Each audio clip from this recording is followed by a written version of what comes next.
Hi everyone, it's Mike Celestino from Inside the Magic, and I have seen Star Wars The Last Jedi. And I don't want to spoil anything for you guys, so I just want to give you my quick opinion. Overall, I really enjoyed this movie. I think it's a really good entry in the Star Wars saga. It's very surprising. There's a lot of stuff in this movie that I definitely wasn't expecting.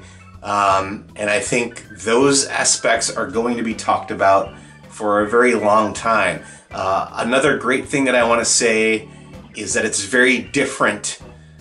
It's not a remake of The Empire Strikes Back. I know a lot of people were worried about that after The Force Awakens copied quite a bit of the plot, the story beats of A New Hope.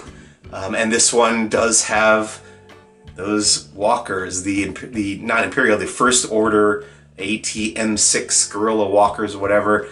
So there's that. There's also, you know, Rey is off on this island with Luke, and that is reminiscent of Luke going off with Yoda in The Empire Strikes Back on Dagobah. But other than those things, this movie has very little in common with The Empire Strikes Back, and I think people are going to be very happy about that. Story-wise, it doesn't hew that close to Episode 5.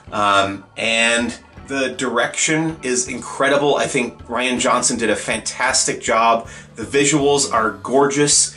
Every shot, every frame, there's something capturing your attention, something to look at, whether it's a peaceful vista or an action sequence with lots of explosions and spaceships flying around. There's literally never a dull moment in this movie, and I was entertained absolutely all the way through. The performances from the entire cast across the board are great. Mark Hamill gives a very different take on Luke Skywalker to me. You can see how that character has evolved since the 30 whatever years since we last saw him. And Carrie Fisher gets a lot more screen time as General Leia Organa, which is great because this is obviously the last one that she's gonna appear in. Unfortunately, she passed away last year before she could shoot the upcoming Episode 9. So this is kind of Leia's swan song, and she deservedly gets a really nice send-off. Poe Dameron is great, Oscar Isaac. But the centerpieces of this movie are absolutely Rey and Kylo Ren. Adam Driver and Daisy Ridley are both just incredible. They really deliver on the expectations that were built up in the last movie, and the interplay between those two characters, again, I don't want to give too much away, but there's a lot going on there, a lot to unpack, and again, that stuff, everything's going to be talked about for a very long time. I do have a couple of minor quibbles, a couple of tiny issues with this movie. Number one, there was a subplot, kind of a side quest that I thought was ultimately kind of disposable. I'm not going to say which one that was or which characters they involved. I think when you see it, you'll probably know what I mean.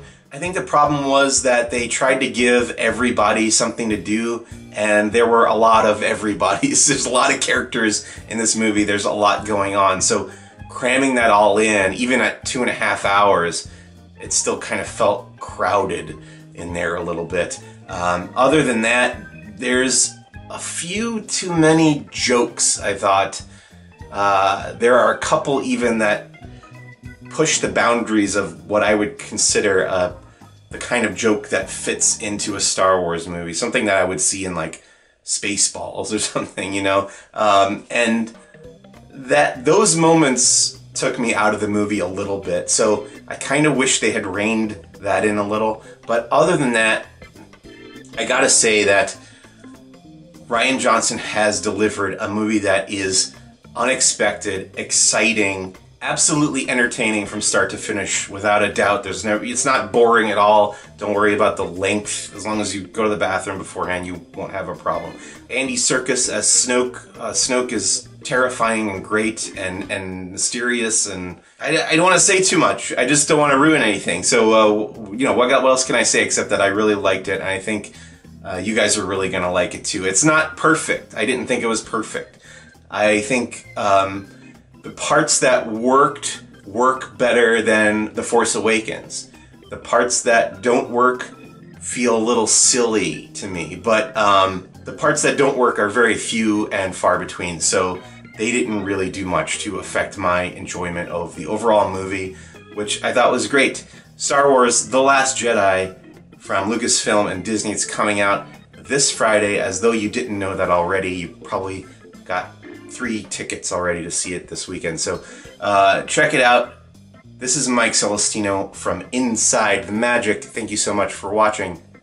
May the Force be with you this holiday season. See you later.